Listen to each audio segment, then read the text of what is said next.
Hi, this is Paul. We've had a thing happen and I want to talk about it. Is this an Islamic invasion of the corner? Of course, I had my conversation with Kevin Flatt, and one of the questions I wanted to ask him, just in terms of preparation for the book, was tell me about the story of writing the book, because he had spoken about it in the previous podcast. And so then what I often do, because if I had just posted the 2 hours with Kevin Flatt, about 300 people would have watched it, because you're like, who's this guy? I don't know. But of course, I've been reading Kevin's book and I've been talking about his book and I've been talking about the ideas of the book.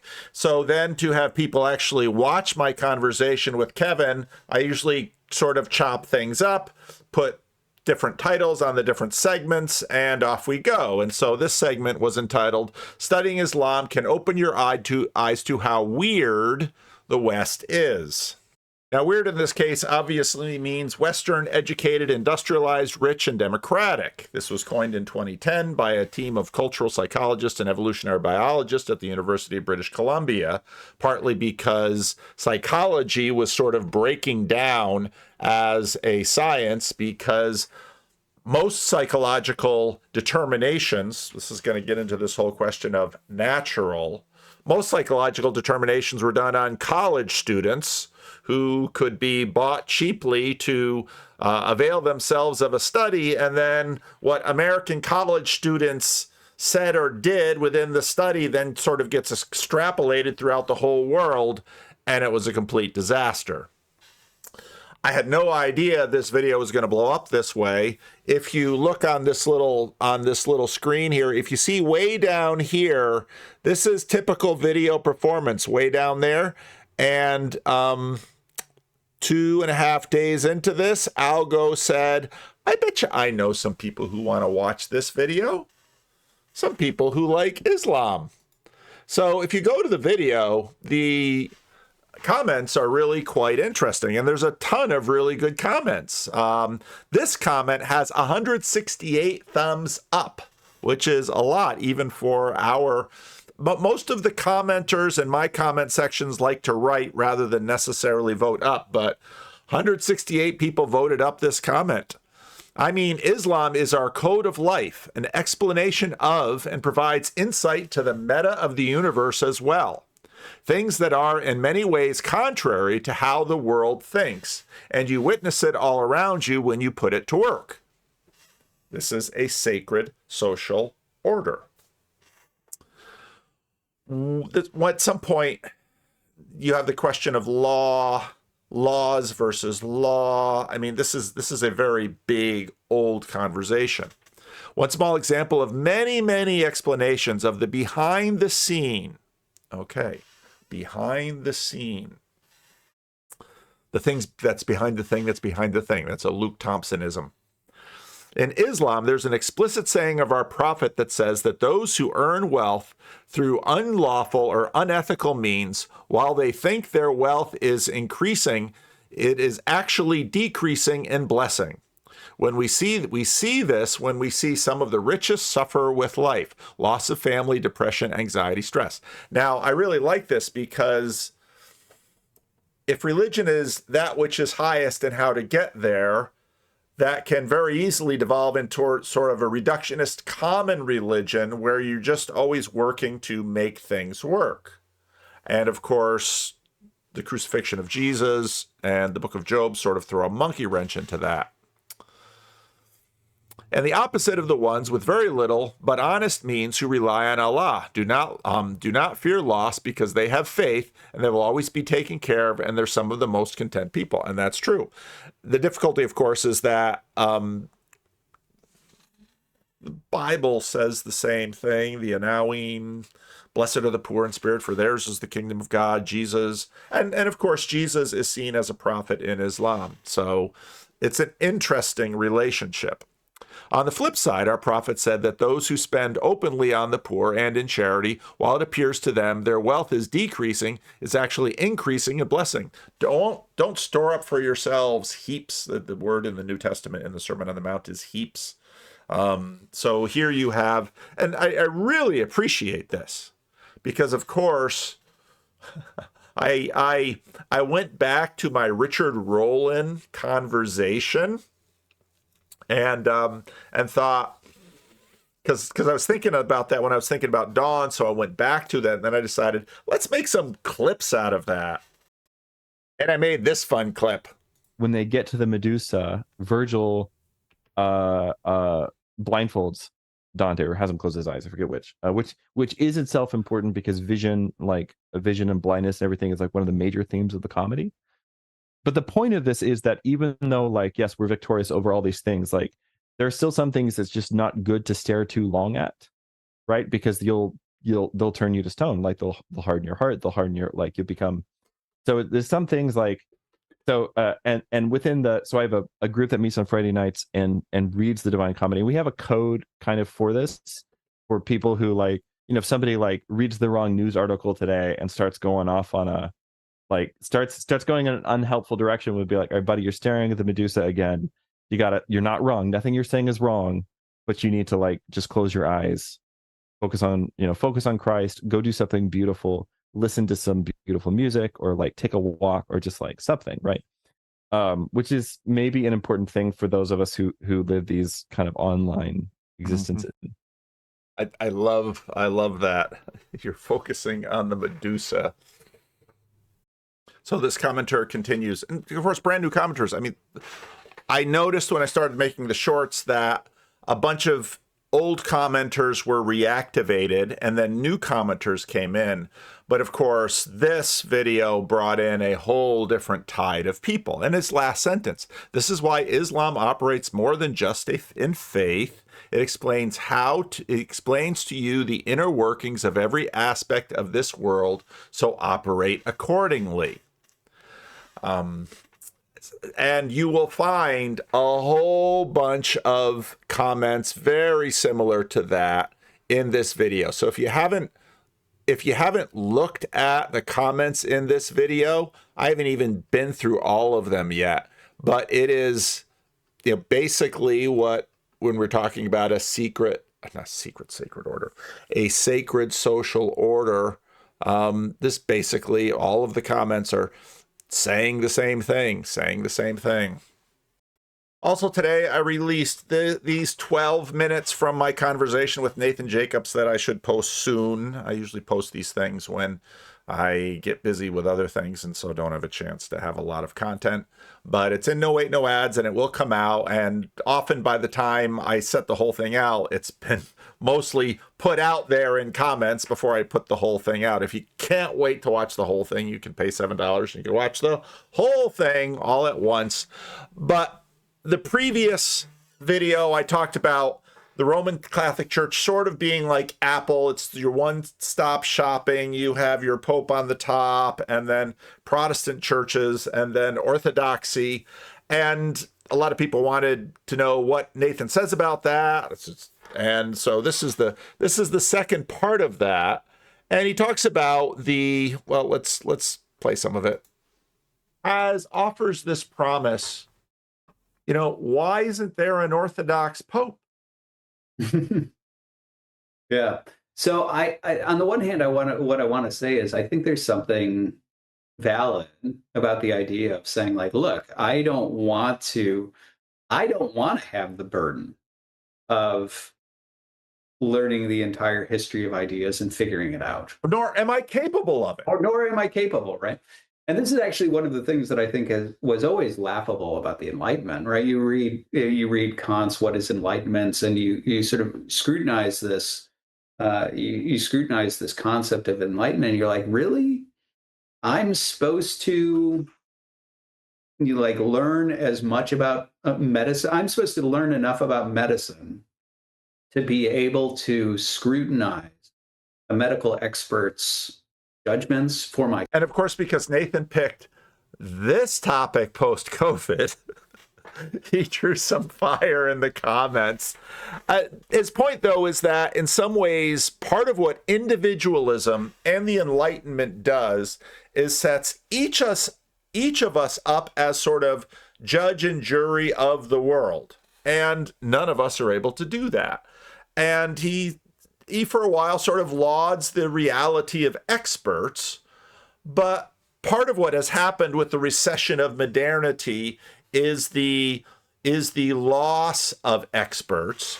And then he goes on from there, and this video is out there, so you can watch it. And the reason I released it today is so that you could watch it.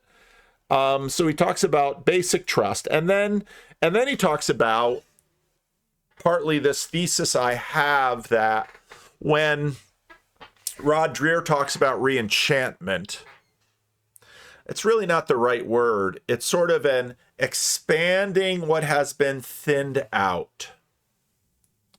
And so then he'll talk, well, let's... You know, for a lot of Protestants, they felt like my religion, well, I'll just speak for myself, right? So I was raised in a Lutheran tradition. You know, my mom was Missouri Synod Lutheran. My dad was nothing, right? And so, you know, from a Lutheran perspective, as I was raised, I had this very simplified. Okay, let's talk a little bit about pluralism here, too, because that's important. Because when he says, my mom was Missouri Synod Lutheran, now, if you know anything about sort of the tapestry of Lutheran denominations in America, Missouri Synod is one of the more conservative denominations of the Lutheran Church. Many of the other Lutheran denominations are fairly liberal. They're fairly mainline. Missouri Synod is more conservative. But his mom is Missouri Synod Lutheran, and his dad is nothing. Survey after survey after survey demonstrates when that the parents aren't together on a religious topic, the kids wind up secular. Why? It has everything to do with the Enlightenment and individualism, because religion, if it's that which is highest and how to get there, the kids are sort of figuring it out. They're looking at dad, they're looking at mom, and they're just sort of piecing things together. But of course, they're not. I always, when I hear people talk about from first principles, I'm always skeptical, because nobody works that way, because you can't work that way. You grab code, whole chunks of code from your parents implicitly, and it gets written onto your map. I love this section. Ian McGilchrist was just on with Justin Brierley, and I love this section. All right, my timestamp was wrong because I was watching the premiere, and that sort of messed it up. But here's the point.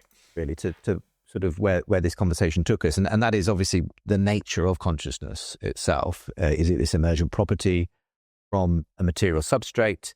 You know, what is the brain doing? How is that related to consciousness? I mean, maybe a good place to begin is just to define consciousness itself. That's something we haven't yet done. Well, I rather disagree. Okay. Take it away. It is a tendency in Anglo-American analytic philosophy to think you can't get anywhere until you've defined your terms. I think that's jumping the gun. I think that what the terms mean emerges only when one begins to think, argue different positions about it. Yeah. And that starting with a hard and fast definition is rather like a mistake you might make in changing a car's wheel, that you don't tighten up one bolt at the start and then find the other ones very difficult to do. You tighten it up a bit, and you tighten up some other ones, and then finally you get the thing right. So I think it's more like that. Okay. And I think what Ian McGilchrist just described in Vervaekian terms is something like optimal grip. It's opponent processing, you're working on it. Whereas this, you know, when Nathan Jacobs is talking sort of about the Enlightenment, the idea is that, oh, we have definitions and we can sort of construct the world this way. Once we have our definitions, we're going to work from first principles, and then we're going to come up with the answer. And of course, all of this has to do with certainty and the fact that at the beginning of the modern period, when Descartes is doing his stuff, you can already sense the skepticism in the air, because they have a sense that we have all of these systems and we're not sure they work in the way that they should. And this is a natural part of human experience in history, because even though a group of people or a nation or a religious group or something, they achieve something There's always something that which has not been achieved, and then the question is why. Politically, it's very interesting because I think in many ways Obama was sort of peak post-war consensus, and so then that led to sort of a, wokeism is kind of ramping thing. Oh, we thought we were getting post-racial. We thought we were getting beyond these things. What we really need to do is ramp it up to really get rid of it. And so what you wind up with are purity spirals, whereby groups happen. And this is common and normal in religious communities, because religious communities are either being successful and they start a purity spiral trying to wring out as much success as possible, or they're a failure and they're trying to figure out why their religion isn't working, and then you can start a purity spiral on the other way. Sunday, I'm preaching in the Gospel of John, and I think in many ways, if you go back to that video about the Pharisees and the hyper purity regimes the Pharisees were trying to put in. Well, that was in many ways a purity spiral in order to end the in the land exile of the people. Why are these pagan empires, why are we still in subjection to them? We certainly don't have the code right. We thought it was the idolatry, and if we get rid of the idolatry then, but there's always going to be some looking around and finding someone to blame for the fact that your eschaton hasn't landed for you yet. Here's another comment. Finally, a Westerner, non-Muslim who sees Islam as more than a religion.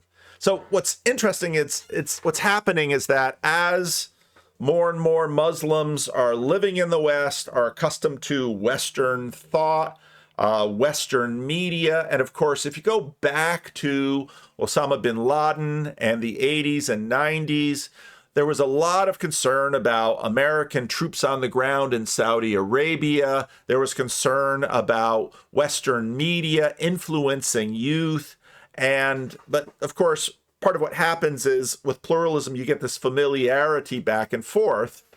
We call Islam a deen. In other words, a complete guide, a way of life, be it social, political, economic, private, or public, while leaving plenty of room for human intellectual endeavor, which without this guidance would turn to corruption. And if you go back to Axworthy's book on the Iranian Revolution, this is part of the reason that you have an Ayatollah sort of sitting at the top, and then you have these other colleges of Islamic experts, but there needs to be the religious leader on top saying yes or no to things. Now, this does happen. This continues to happen in, well, let's say the Christian Reformed Church with respect to Calvin University. Basically, Calvin University is owned by the Christian Reformed Church, and finally, the church gets to say what is or is not allowed in terms of what can be taught at Calvin University. That is sort of your old style confessional Christian college, as opposed to when we get into more of Kevin Flatt's book, he sees that basically the political order and the universities are going to be prime drivers of secularity in the culture. This is another really good comment. What hinders the West's understanding of Islam is that it studies Islam through its own lenses and serves its own agenda. Even those who integrate into Muslim societies, master Arabic, and study Islamic civilization from its primary sources fail to convey an accurate image of it, because doing so would be seen as an admission of Islamic civilization's superiority and an acknowledgement that it is ultimate alternative to Western civilization and its ideologies. And so I respond, so if you only knew it from the inside, you'd be one of us. And I get corrected. It's more like if you knew the real Islam, you'd be one of us. Yeah, I get it. And that's the reality of every inside-outside situation in the world. Because, well, unless you know it from the inside, you can't judge it. What that theoretically tends to do is trap people in their little silos. And it almost gets down to the real Islam has never been tried. Real Christianity, I mean, G.K. Chesterton, it's not that Christianity's been tried and failed, it's never been tried. And once you get to that point, you're almost like, well, then, or Nietzsche, the only true Christian was Jesus himself. And you sort of set up a situation where the whole world is locked out and you almost can't have a conversation. It almost collapses into solipsism. And in some ways, and this has been one of the interesting aspects of the arrival of orthodoxy in the New World, it is always helpful to remember that this little corner and what we're focusing on and what we're doing is a teeny tiny little portion of what's going on in America. Okay. And actually, Ryan Burge today had a really nice chart. If American religions were 100 people, 23 would be evangelicals, 19 Catholics, 11 mainline Protestants, 5 Black Protestants, 3 other Christians. You know what's included in those other Christians? Orthodoxy. And along with everything else. The Orthodox Church is smaller than the Mormon Church. 2 Latter-day Saints, 2 Jews, 2 other religions, 1 Buddhist, 1 Hindu, 1 Muslim, 19, nothing in particular. And Ryan Burge has done a fair amount of study into that group, and it's way more complex. A lot of those are sort of Catholic evangelicals in terms of, even though they don't practice anything and they don't state owning anything, if you really start asking them questions, they'll cough up answers like the others. And then 6 agnostics and 5 atheists. Now, the difficulty that you have here is, okay, so you've sort of got easy beliefism where people say, well, these are the things I profess. And then you can trigger Jordan Peterson's Lafayette speech where he basically is talking about Jonathan Haidt with the chattering rider on top of the elephant. And he makes the argument that, well, the nice thing about orthodoxy is it's what you do. And again, this is very much in keeping with sort of the recession of modernity, where we want, and you know, Joseph has been sending me comments and messages about this. Well, it's perspectival, yeah.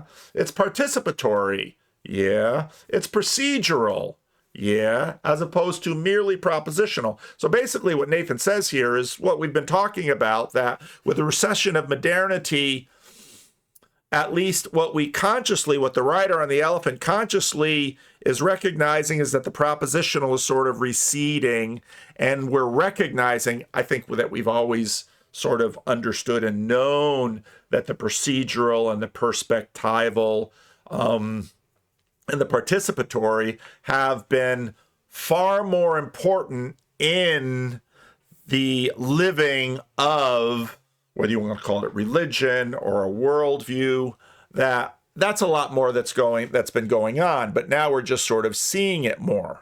You find yourself going, so what do I do now? Right? Okay, so I know the secret password. And of course, you can look at Francis Schaeffer, 1980s, Reformed, evangelical, how then shall we live? That question is always, because religion is about that which is highest and how to get there. And how to get there has everything to do with how shall we live? You get into heaven. Does it matter how I live? And it becomes difficult when you start to say, like, yes, and everything you do is sin, and you can't do anything to, become any more holy than you are, because, it's all sin, and don't think that your good works are those could be detrimental to you. You end up oftentimes running into these patterns of thoughts that say, like, what do I do? Right? Like, what do I do? Because, like, I guess I'm supposed to do good works, but I have to make sure I do them out of gratitude. And, if I'm not really grateful, do I do them? Right? Because then I might be doing them out of attempt to earn God's favor. And I think there's a lot of folks who oftentimes, I think this is one of the reasons why in certain circles like evangelicalism, the lived faith becomes just apologetics, because it's kind of a pyramid scheme. I'm in, so now the only thing, and now that I'm in, like, I'm good, right? I'm saved. And so the thing I should be doing is trying to get other people in. And that's where it just becomes, I'm going to try to convince you and convert you. And that becomes the sort of the way you live it out.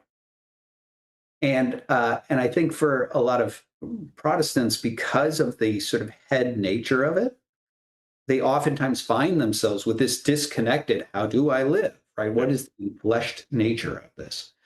Whereas within the Eastern Fathers and Orthodoxy, I think there's a more natural tendency to emphasize the lived aspect of it, right? Because once you understand what it's saying, it's really telling you, you should be focusing on prayer, you should be focusing on fasting, you should be putting to death the passions, these sorts of things. And so the practical ramifications of what it's articulating ends up having that as the deliverance of how do you live. It's a very clear answer how you live.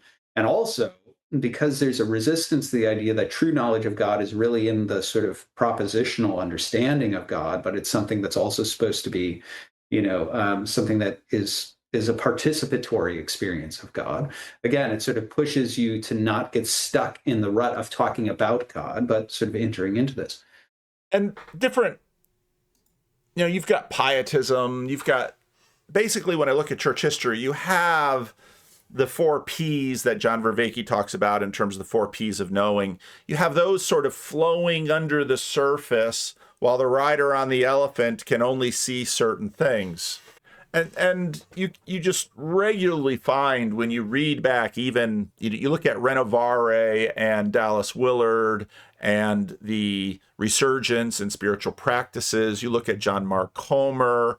I mean, these things have been around. You look at you find this all over the place. And while I have known people that have sort of really sort of leaned into what evangelicals would call easy beliefism, of course,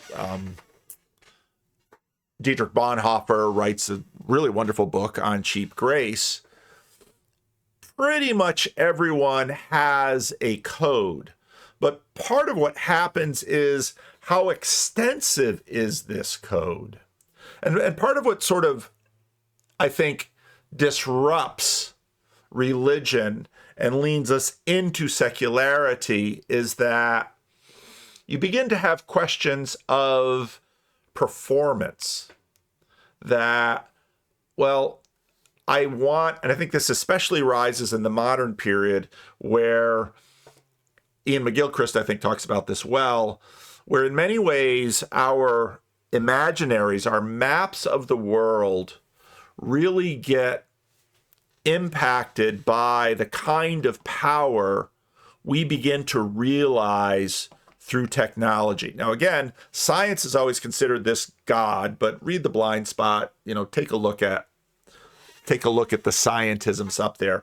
Technology is sort of the big evangelist in our world because it's just, again, fascinating because on one hand, theoretically, you get back to the whole Apple the whole one-stop shopping for your religion. Oh, that's what I want. I want one teacher and I want one thing, and that's supposed to produce for me.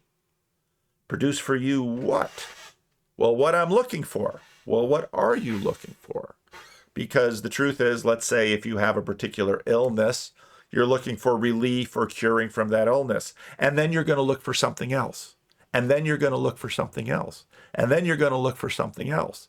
And as you look around the world, you're going to look at this and at that and at this and at that. Now, religions are, back when John Vervaeke was talking about the religion that's not a religion, I challenged him because I said, you're never going to be able to come up with, within your lifetime, an ecology of practices that can rival what the world religions have been putting out for a very long time. Because you're sort of competing against the marketplace. Part of what has happened, when I talk to people about evangelicalism or even the mainline, they're both marketplaces. And part of what has been sort of the fall of denominations, confessional denominations, is that they're competing against the marketplace. And often the marketplace can just simply outcompete against them. What do I mean? For a long time, the Christian Reformed Church wanted, and they still talk this way, we want to be your vendor of choice. Well, what do you mean by that? We want you to buy our Sunday school materials. We want you to send your students to our colleges and send your students to our seminaries. What tends to happen, though, is that churches are using these things. They're evaluating these things. Remember what he said about the Enlightenment. And we're making decisions, and we think, well, this works better for that, even though it came from the Lutherans, even though it came from this non-denominational thing, even though it came from this young, restless, and reformed outfit, even though the ideas came from the Catholic or the Orthodox. And so you tend to get this metagelical inflow flowing not only into the churches of what they're using, but into the people's lives. And they very much have sort of this metagelical bouillabaisse of, now it's sort of Christian because it sort of keeps around Jesus, but you're getting all of these things from other tradition. And this is where you sort of get your buffet religions, where people are picking from here and picking from there and picking from there. And they're sort of putting all of these things together. I was thinking about this. I was thinking about my Nathan Jacobs clip when I saw this clip come up on Twitter, and I thought, see, a lot of people would say, well, this isn't this what like the evangelicals do? Because that thief on the cross, Jesus says, today I'll be with you in paradise. And it's like, just because you lean over and look at the dude next to you and how he's suffering, and you say, oh, okay. And then you start, contesting the guy over the guy next to you on the cross. Now you get a pass after you've been a brigand your whole life. That sells drug, good or bad? Just very quickly, good or bad? Bad. How about the murderer? How about the one who commits adultery, zina? What about the one who rapes a child? What about the one who drinks alcohol? What about the one who does the biggest of the kabair, good or bad? This person, one person that commits all of these sins, he commits all of these sins on a daily basis, but he prays is better in the eyes of Allah than the one that doesn't commit any of these sins but doesn't pray. So you and your brother, yeah, I'm a good guy. Habibi, God, pack that up because it's not going to work on the day of judgment. Any person that misses one salah, one, not two, one salah, you miss one salah for no reason, you're worse than a murderer, you're worse than a rapist, you're worse than a terrorist, you're worse than a pedophile in the eyes of Allah. So it's this kind of thing that provokes a lot of questioning and wonder and deconstruction. One of the big questions about Islam in the West is going to be just what percentage of them are sort of going to keep it ceremonial.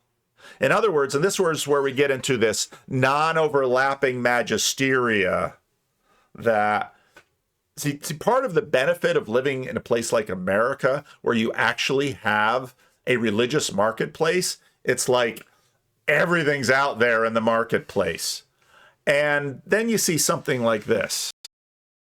I mean, this brings us into sort of, as we start to land the conversation, Anil, where we began actually, the fact that you came from a family that did have some sort of religious associations, but that sort of lapsed along the way. I mean, presumably even as a... And again, his mother was Catholic and his father was Hindi. And so he winds up in McGilchrist. His parents didn't do anything for church. Someone who spent their life in laboratories and research around consciousness, brains, neuroscience, and so on.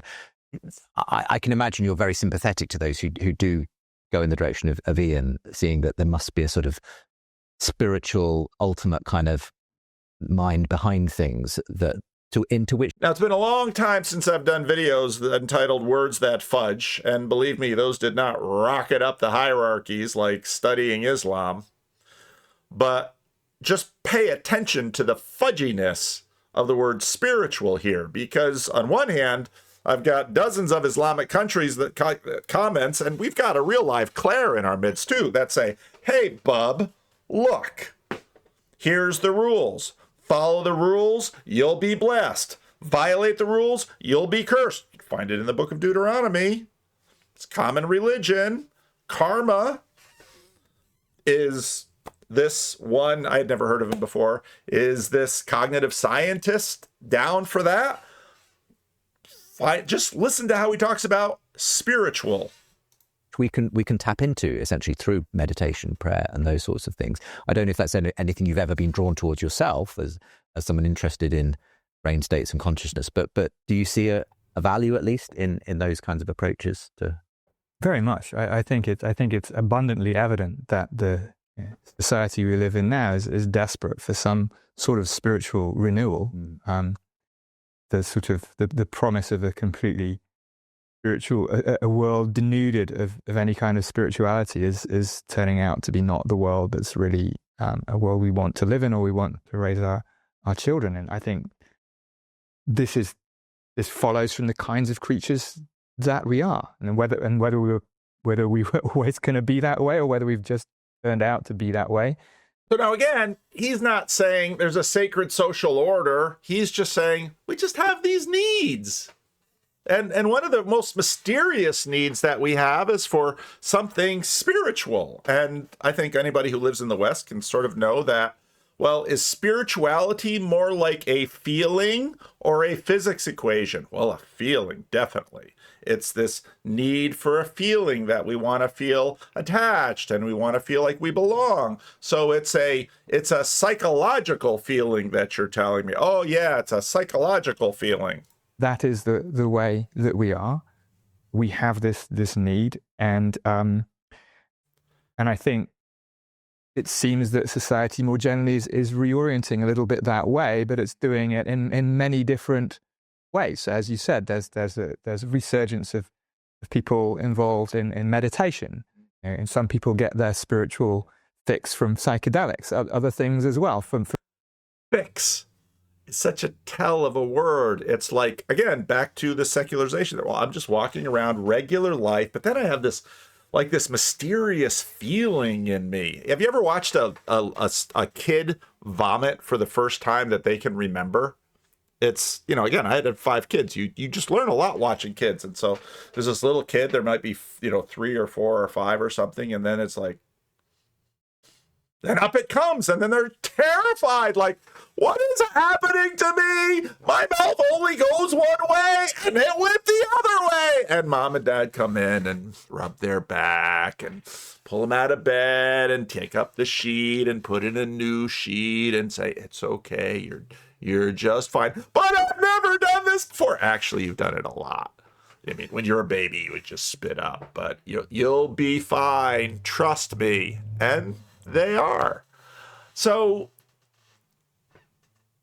I've got this, I'm feeling the need of a religion and I need a fix. Nature for me is much more attuned, just walking out in the world without my AirPods in is a very spiritual reconnecting experience. This is incredibly important. What Absolutely. do you mean by that, though? That's interesting you say that this is... And then Justin says, what do you mean by that? And basically, he can't answer the question because he's just answered the question by what he means by that, even though he can't sort of say, this is something that I need, sort of just like it's just something that I need. That, of course, reminded me of this conversation, which is a great one. The links are down below if you want to watch it. Long time I've seen that the youths coming up in our society are set up to be blindsided right and left.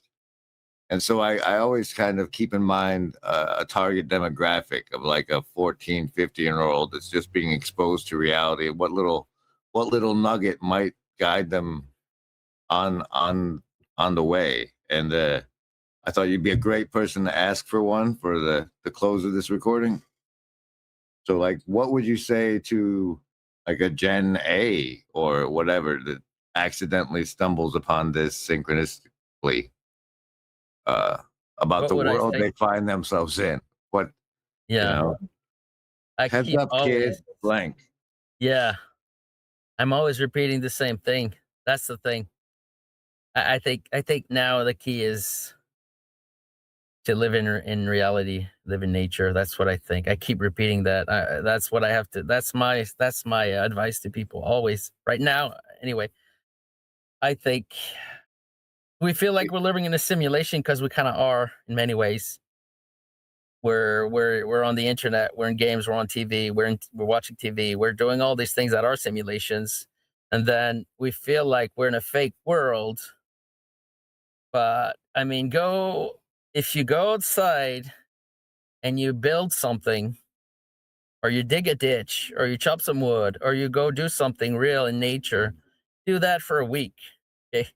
And these ideas that you're in a simulation, they'll be gone. I can guarantee you, like they will be gone. You're not in a simulation. See, that's honestly my advice to people. You are in a simulation because you are in a simulation, but you don't have to be in a simulation. See, what I'm saying is the real world is not a simulation. If you're seeing this, you might be in a simulation, but Yeah. you don't have to be. Exactly. You don't have to be in a simulation. It's not all a simulation. That's what I'm saying. Because that's kind of what they're trying to tell us now is that the whole thing's a simulation, which is weird because it's kind of meaningless. What does that mean? I could tell you about, I'd like to hear it. Was that supposed to be the end of the interview though? Because we can keep going, man. I'm good. Okay. I just want to say something about the simulation thing. Because I think maybe I understand it wrong, but I should watch some videos of people saying that we're in a simulation just to see exactly what they're saying. Because they might not be saying what I think too. Because I mean, I don't listen to everyone saying stuff. You know. One of the points. So again, I've been really having fun making these shorts, and I know I make a lot of them. So you can just disable that notification bell because I'm going to keep making them, and maybe I'll stop and you can enable it again. It's okay. Although Sunday, a person came to church that I'm not going to give his backstory at all, but. You know, part of the reason he came to church was he said, you know, oh, you got to keep making those shorts because, you know, you're then on my phone. I'm putting him in the simulation. He had his phone. He was, you know, when he gardens, he listens to something. But what the shorts force me to do is to dog food my own channel. I talked about this in the fracking video a few days ago. And one of the things that I came across was, see, now I've forgotten it already. Oh, now I remember the point that I've noticed forever in that it's the people coming from the non-simulation societies who have an easier time imagining they're living in a sacred social order. It's pretty much Matthew Peugeot's point here. And part of how I'm using shorts, I'm getting messages from YouTube like, it might not be so good if you give us so many shorts. Like, shut up and take it. You can take it. I'm giving you more. I'm giving you more. I'm giving you more. Oh, you might hurt your channel. Full steam ahead. Bang, bang, bang, bang, bang, bang. Down we go. But the idea that, you know, who picks the crops? People coming from societies we would call more religious or less developed, or and this is the one that you see. You see Americans are sort of worthless for a whole bunch of things. Their families are a mess.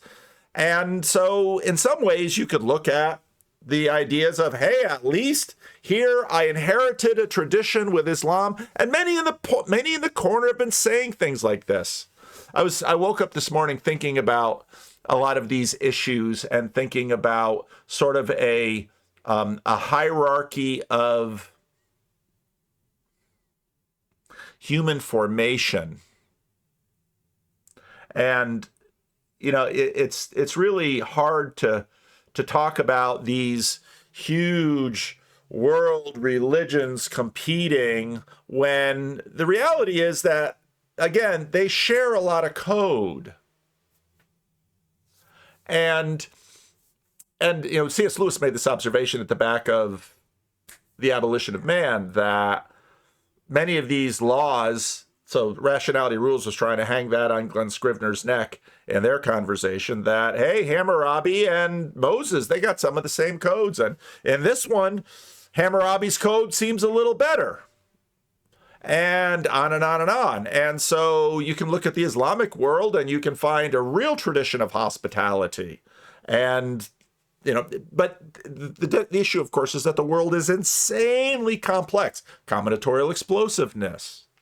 And so you can find a culture, you can go back to Bill Maher and Anna Kaspasian and that dress, And even though she's only going to wear that dress in Tel Aviv, if she lived in even a rather repressive society, there might be some aspects that she enjoys. And even though Anna Kaspasian really enjoys wearing that dress and looking good in that dress, there might be whole hosts of women that when they get up in the morning, they're like, cover me up from head to toe and give me an eye slit to look out. I don't care to do my hair. I don't care to choose what I wear. And I don't really want a man looking at me. There's probably a ton of women in that boat. So they're like, cover me up from head to toe. I'm there for it. And you can sort of pick and choose. And then what sort of happens in social media is we sort of pick and choose here and there. And we put together an argument and we say, aha, our world is superior because I don't even have to brush my teeth in the morning. I just got my eye slit. And there's one video where one dude's like, I really wanted to watch him eat because it's like, how do you get it in there?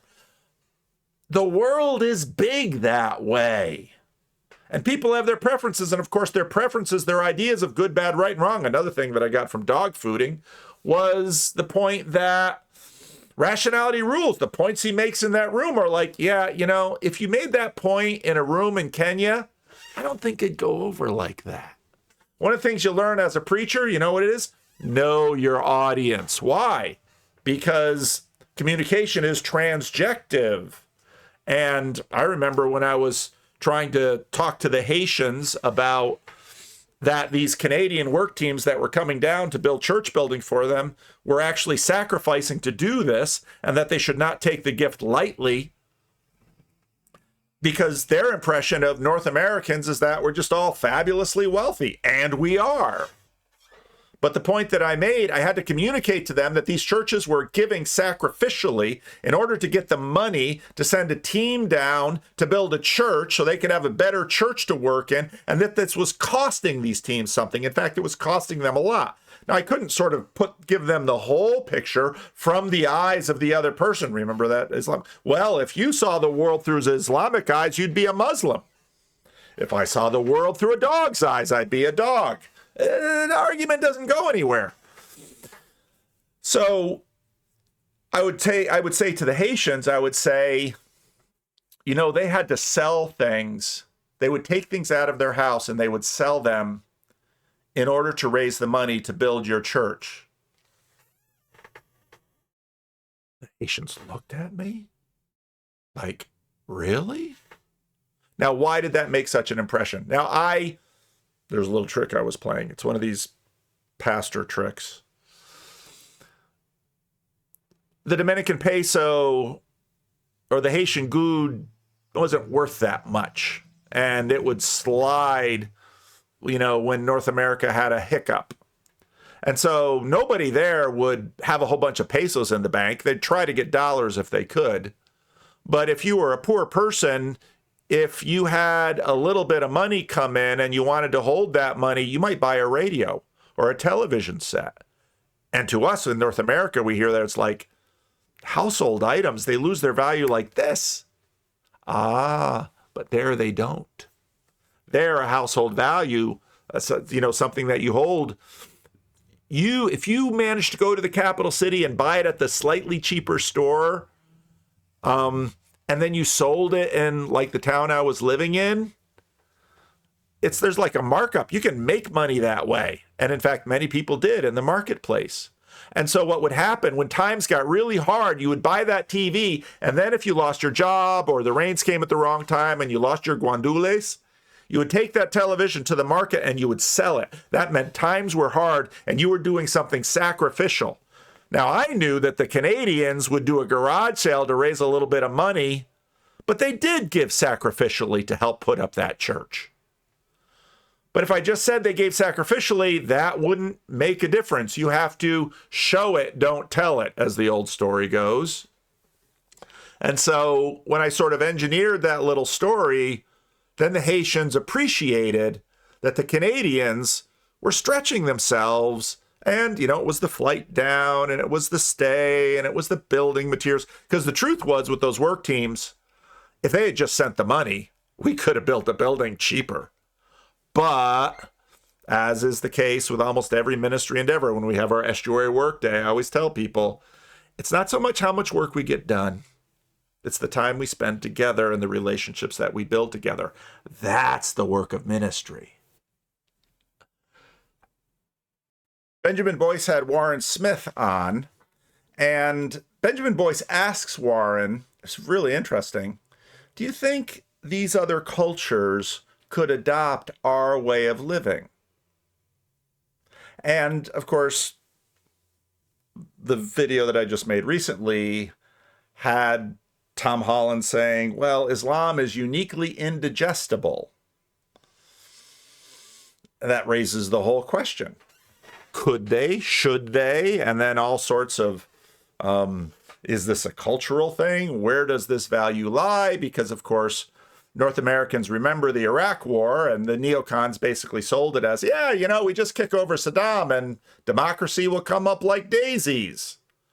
And then you have sort of the first principle rationalist people. And, you know, I think in many ways, Warren Smith is sort of in that rationalist camp, because you imagine, oh, we're going to have definitions and first principles, and we're going to argue this thing up from the better, and we have the best society. Well, how do we know we have the best society? Well, it's because we're bombing the heck out of Iran, and they can't stop us. That shows.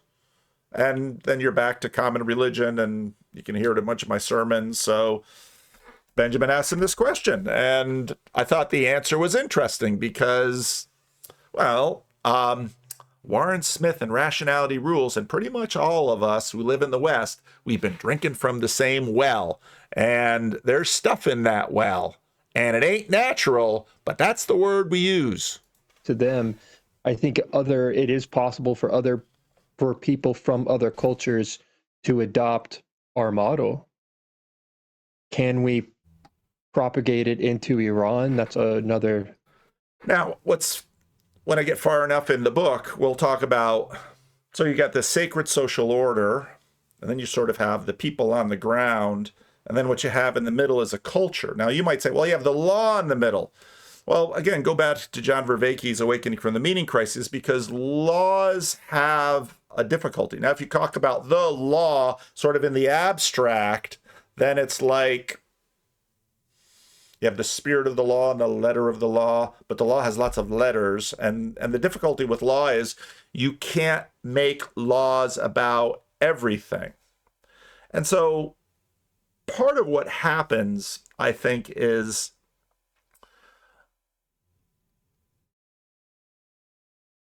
people begin to recognize that there are things at heart. Now, that Islamic preacher wants to say, well, if you pray, then that's more important than all of these other things. Does he agree with Jesus and the thief on the cross? Is that what he's saying? Or is it a Lutheran thing versus a re-enchanted Orthodox thing? And, well, if the people from other cultures, well, it's a little bit of a tell, because the culture you have, cultures are sort of this middle area that begins to apply things. And when you look at how people try to define culture, again, think about Ian McGilchrist, what he said with respect to definition, cultures are sort of the most basic layer of, let's say, habit and pattern that people develop familiarity with. Go back to Jonathan Pageau and John Vervaeke talking about rituals. Rituals are something that we sort of do with regularity to try to succeed. Now, of course, the challenge you're going to have is, and we'll get to that. Let's start here. Topic. So it has the potential for people from other cultures to adopt our model. Can we propagate it into Iran? That's another. Now, one of the things that often comes up with Iran is that details matter. So Iran is not Arab, they're Persian. Now, it's really interesting when you look at, let's sort of the real tries in the middle of the 20th century to embrace some more secular mix. Because I think the truth is, every place in the world is mixing secularity with everything. Secularity has just sort of become the milk beneath. You can have chocolate milk and strawberry milk and all of these other milks, but it's all, and then you look at Egypt and Turkey. Of course, they're Turks. They're not Arabs. Iran, they're Persians. They're not Arabs. And of course, you can find a lot of YouTube videos right now that are like, Christiane Amanpour for one of the people. Well, it was so interesting. We're talking about her people. We're talking about Iranians here, Persians. We're not talking about Arabs. You just hear the condescension dripping. And it's like, oh, yeah. Racism, it doesn't go anywhere. Everybody's got it. Everybody's got a little bit. It's just such an easy thing to reach for, your little hierarchy of peoples. It's out there. It's not going anywhere. So, and then it's like, well, of any place that should be able to pull it off is Iran. And there are reasons to argue that. Again, go back the 1950s, before the Shah sort of became even more dictatorial. I mean, and in fact, it was the democracies of the United States and the British who kneecap the Iranian parliament and tighten up the tyranny of the Shah, which of course sets up the 1970s and then the Islamic Revolution. And here we are today. Topic. So it has, it has the potential to scale. I view democracy, that what our founding fathers created, that framework, I think is the most close framework to the natural state of man. Oh, culture. Oh, culture. What a tell. What a tell. He's quoting from the Declaration of Independence. He's channeling John Locke and Thomas Jefferson. There's a culture for you. But of course, I'm in the same culture too. I love these things. Now, the only thing is, I'm not going to use that word natural. I am not going to use that word natural. I am not going to sit with rationality rules and say, boy, UK has been so Americanized that rationality rules is just channeling John Locke, and this is the natural state of man. I don't think so. I think it's an achievement, and, the cuckolding title that I used on yesterday's homeroom video had everything to do with that, because Tom Holland's main point is, you're not just going to slide this underneath and they're not going to pay attention to it. Now, that doesn't mean it won't work. It might work. Secularism has shown a powerful capacity to colonize others.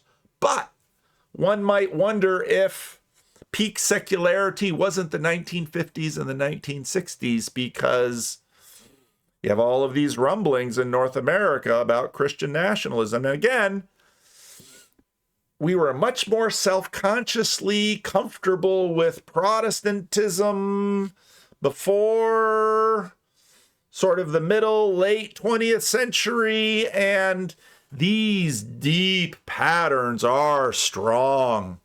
And they might not use or self-consciously identify with Christianity, but people sort of work on stuff they don't know about. That's the whole basis for depth psychology, that you're running through programs that you're completely unaware of, but you're running through it. And while you can critique psychology a lot, there's something to it that we do. We are not masters of our own houses. We really aren't. Oh, go, come on, play. In the fabric of reality, I think they were trying to create something from the ground up. And to me, that is a religious idea. It doesn't have to be for people, though. He has swallowed the secular worm, and that hook is caught. Because the idea of this natural state of man, that there is this fabric of real, this thing to try and echo through how we structure it. I think they got pretty close to that There's going to be flaws, but I don't think there's been anyone who's gotten closer. So to me, that's very important, that framework. So it sounds like you're talking about natural rights. That there is. That's an interesting. We can go and look. We could. Now, what's really funny about this is the video that made this guy's career. Want to talk about J.K. Rowling? Is that so? What's going on with that? What do you want to know? She's had a pretty controversial past. I just want to know, like, what are your thoughts on it? Like, do you still like her work despite her bigoted opinions? So let's get specific, though. Let's define bigoted opinions. What opinions are bigoted? We're going to treat this as a thought experiment. I'm not going to say what's right or wrong or what way to think. The whole point is to learn how to think, not what to think. Yeah. So when you say bigot, you're starting with the conclusion that, given her bigoted opinions. Yeah. So first, and the young Padawan is going to be backtracking like crazy because of the sort of the critical thinking. But of course, it's all thinking all the way down. So I just found it a little funny that in some ways Benjamin is doing to him what he did to the student in the video that launched him into the attention sphere. Do that conversation. If you attempt to have an objective view on what is best for human beings, the government of the United States in its original conception is pretty close to hewing towards given the language life, they use. When they say, yes, life, liberty, and the pursuit of happiness, these are self-evident, meaning we do not have to. He said it a minute ago. There's your religion. You could call it your, again, we get into the nomenclature business, your secular social order, because at some point deep down, we have a sense of good and bad. And again, we have combinatorial explosive numbers of signals coming in, and we sort of dead reckon subconsciously about good or bad and which way we lean. Usually an appeal to God. So my response could be, I ground my foundation for rights and ethics all still. It's going to come down to the fabric of reality and God. They did something interesting there by not, that's why I think it is a religious foundation, but they also understand that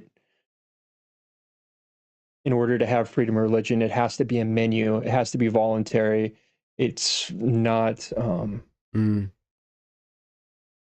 So they took the extra step with the federal level. Obviously, states can, if they wanted to. If you had enough people in a state, they could found a religion.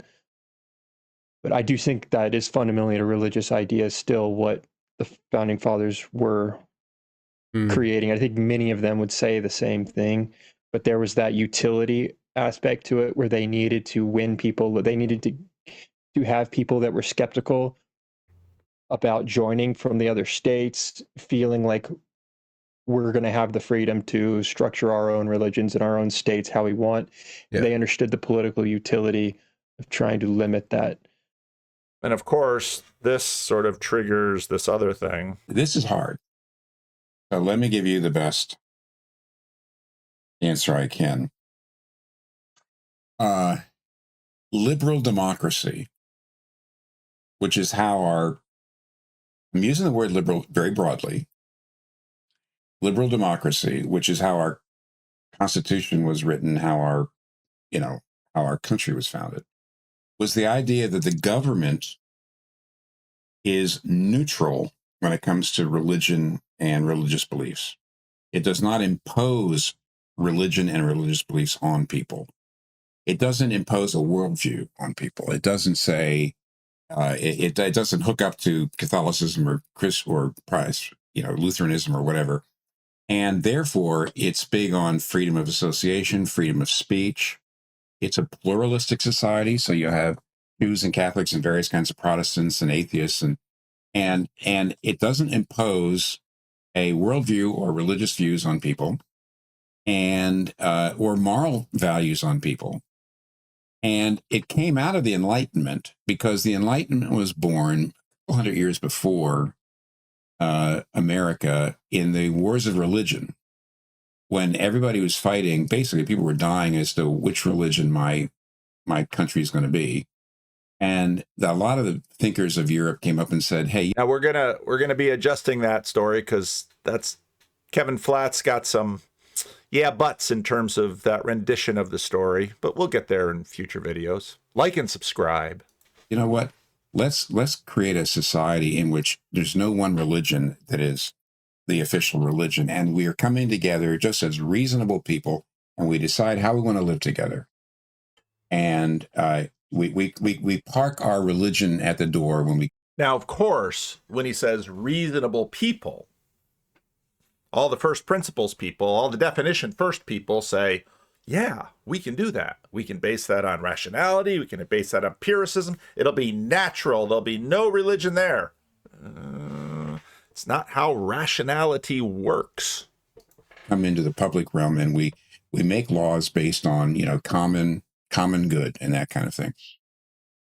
And for a very long time, that worked in America. And I just want you to know that that's the problem. The big problem is that liberal democracy is in crisis. And the reason it's in crisis is because, and here's the irony, and I don't think I think I could trace this out if I was writing something down. I think it would be a little hard early right now to do it. But weirdly enough, liberal democracy kind of led to the decline of religion, probably. Because it really said, religion is okay for your private life, but when it comes to the public life, we really don't need it. It's really not important. We just use science and reason to figure out how we're going to live. And you park your religion at the door when we come out here and talk together. Whether you're a Jew or a Catholic or a Muslim or a Christian or an atheist, you come together, and we just decide this. And it was part of I think what weakened faith, because it was really saying faith is a private thing. It just makes you happy, but it really isn't all that necessary for how you live your whole life. Remember, let's switch back here. Not there, here. Remember what Tim Keller said? What does religion do? Makes you happy. Sort of when you feel, I would assume you might use a word like transcendent, spiritual. Tim Keller was basically voicing the secular posture. Just want to be clear on that. In that context. But what does that mean for you? You obviously aren't necessarily saying there's a God behind this. What is it that is different from your other experiences? So I think for me, it's a return to a way of existing that is not in the process of always analyzing things, that is more directly connected to my nature as a living creature that happens to be right here and right now, that is part of and not a... Are you saying you want to feel like an animal? 200, 300 years ago, they might use those terms to describe exactly what he just said. Apart from the rest of nature. It sounds somewhat right hemispheric. I think it seems very right hemispheric to me. And there's some sense of awe and wonder, of smallness in the face of the beauty and the scale of the universe around us. And I should just say that these are experiences that can still, even in me, can be triggered in religious contexts. Have you got an example? Well, I mean, I did my undergrad at Cambridge, and I was at King's College. King's College Chapel is possibly one of the most beautiful Christian buildings in the world. And of course you go in there. You can't not be overwhelmed by the experience of being in that space. The music that Ian mentioned right at the beginning is it's an incredibly beautiful product of religious tradition. My father's side of the family is Indian. He was brought up a Hindu in a place that used to be called Allahabad. Now it's Prayagraj, on the banks of the Ganges. Every year they have a festival there called the Kumbh Mela. It's a sort of pilgrimage site for Hindus. They come and they bathe in the Ganges. Every 12 years it's particularly big, called the Maha Kumbh Mela, which I think just means very big festival. Mm-hmm. And I was there this year, actually for the third time. I've been every 12 years since 2001. And in this festival, I mean, it's very hard to get reliable figures, but this year, possibly something of the order of 100 million people came to this festival over the course of 6 weeks, and on a single, no, more than that, sorry, 100 million maybe on one of the biggest days. On the day I was there were probably around 15 million people. I wonder what the environmentalists would say about what that does to a river. Proceed. People with a singular purpose to bathe in the Ganges. And I joined this river of people to bathe in the Ganges, and was just swept along, literally swept along by this river of people. And that for me was a very spiritual experience. I know very little about the theological background of Hinduism that is in the background motivating a lot of these pilgrims. But there's also something of the and I wonder if he knows what's motivating him. Because what is he doing? This is one of my favorite conversations on the channel and one of my favorite moments in conversation on the channel. And the link to the whole conversation is below. It's called "Father Bless Me for I Have Sinned." Is insufficient. So I have one more Catholic story to tell you, and then I'll let you go. Okay. So my daughter and I, we lived 3 years in Germany. So we worked for the army in Germany, and my daughter and I took a trip to Rome, and so we went to St. Peter's, and they have confessionals set up all over. So my daughter says, "Hey, Mom, you're Catholic. Why don't you go to confession?" So I'm like, "Yeah, I still have some anger at my mother. Maybe I'll go to confession." So I go to the English-speaking one, and this is one of the most beautiful phrases in the whole world. "Bless me, Father, for I have sinned."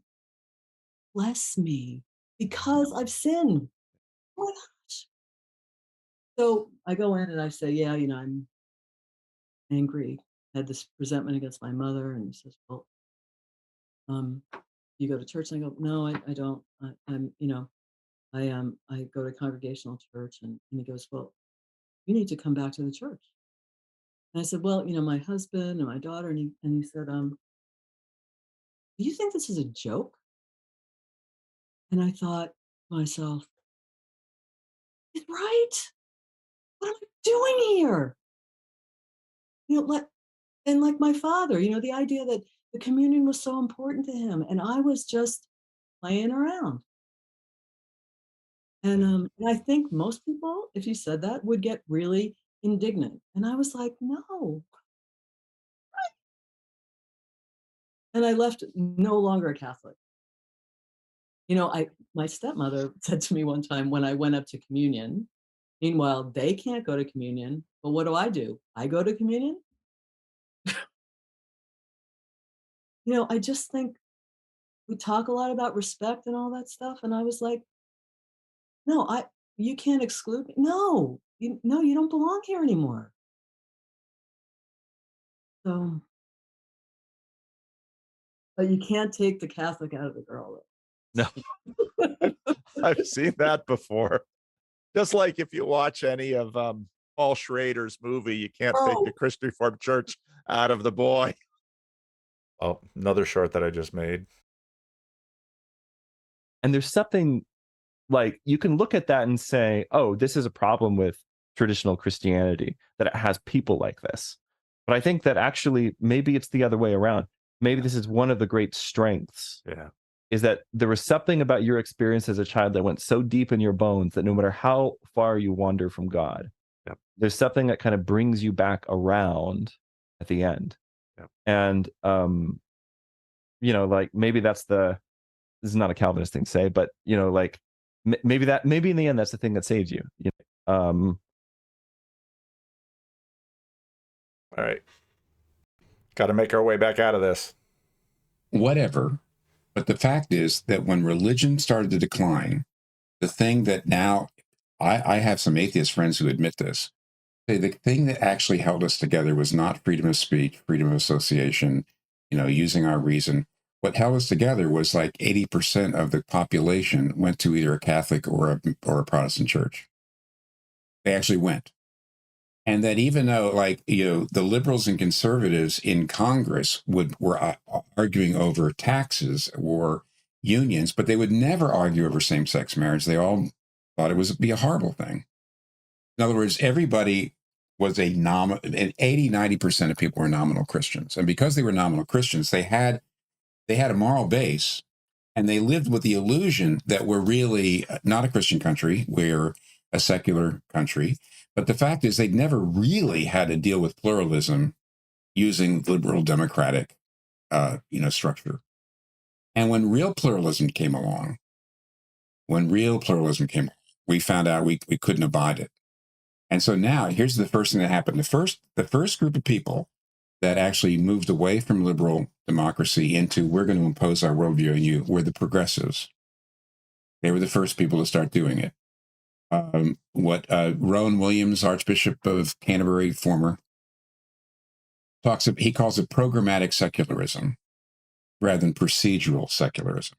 In other words, it used to be the government was secular in the sense of being a neutral umpire and said, okay, we want to make sure everybody has a level playing field to make your case and live your lives.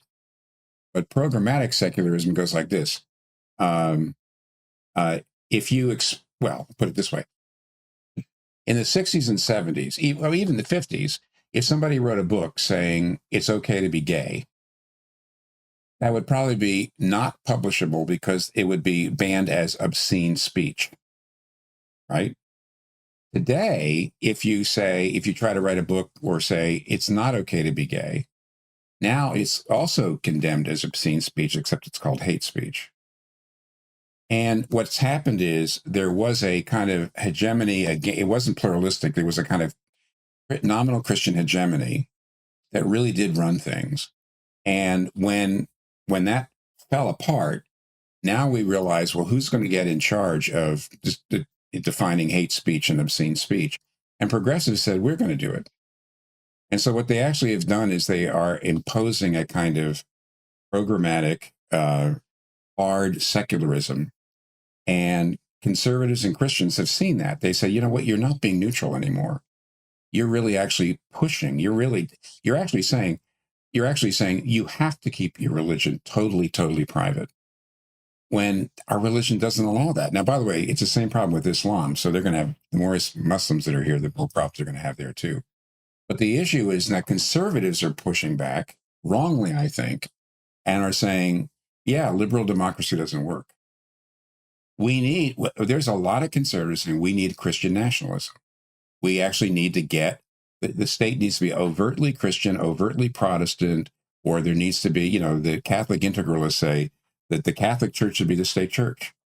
And what they're saying is there's absolutely no way to get that moral consensus. We're always going to be fragmented. Liberal democracy doesn't work. And it is a crisis, because the fact is, as long as everybody was a nominal Christian, liberal democracy works, and it doesn't. We're not that anymore.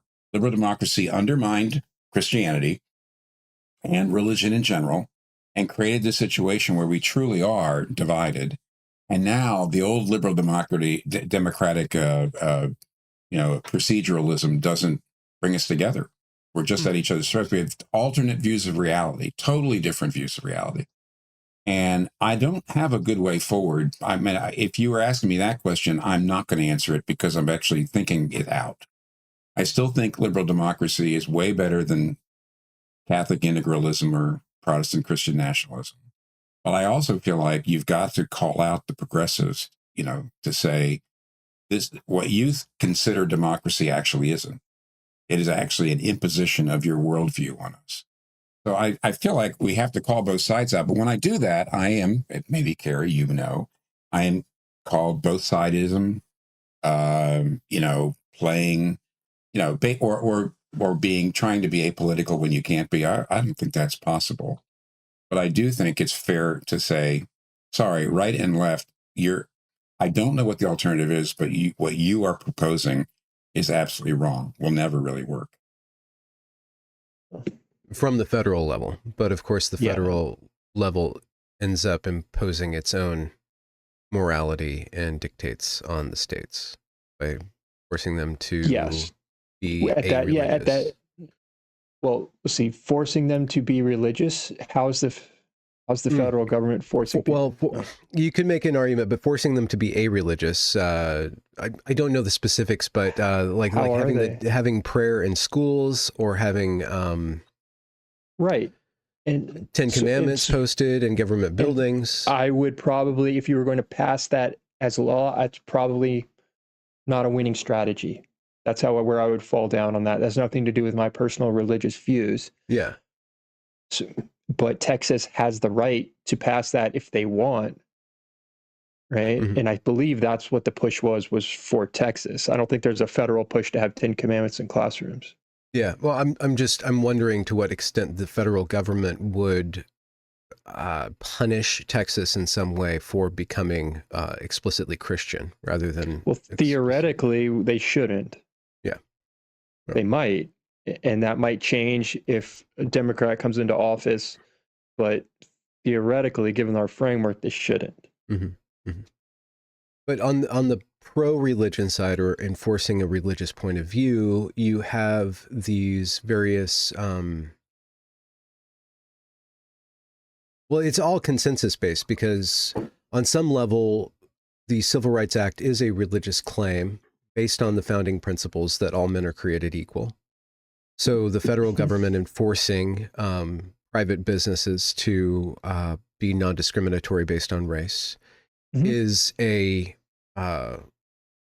imposition of a religious framework on private. I agree with that. Freedom of association. So there's tensions within that liberty, and then enforcing liberty through authoritarian means. I guess you could say it's authority. I'm going to jump ahead because he's going to say something. It's like meditations in a way.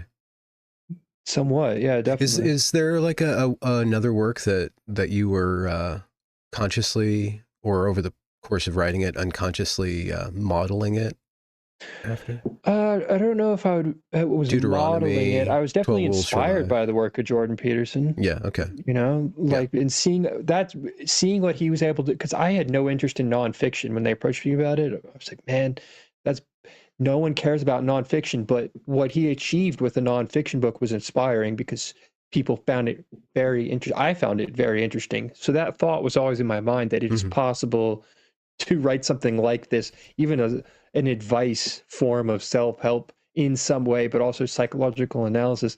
If you're trying to capture that fire in a bottle, I think he captured it because he taught people that nothing will improve your life more than living in accordance with the fabric of reality at its most concise form. And that's what I told them.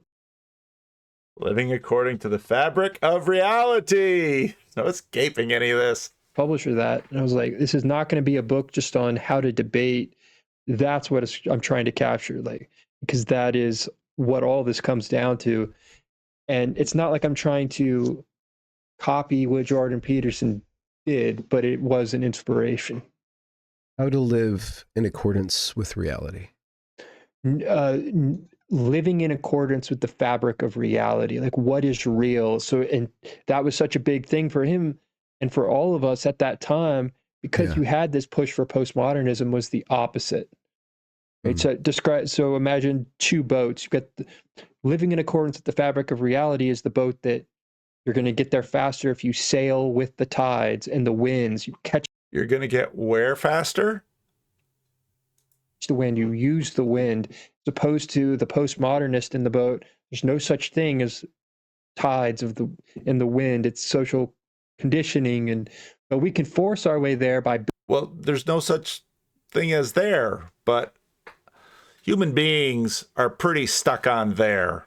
And basically, true nihilism means there's no there. And there's no point of getting there faster or slower. And so, that's where this whole thing just sort of came around. And the endless project of humanity you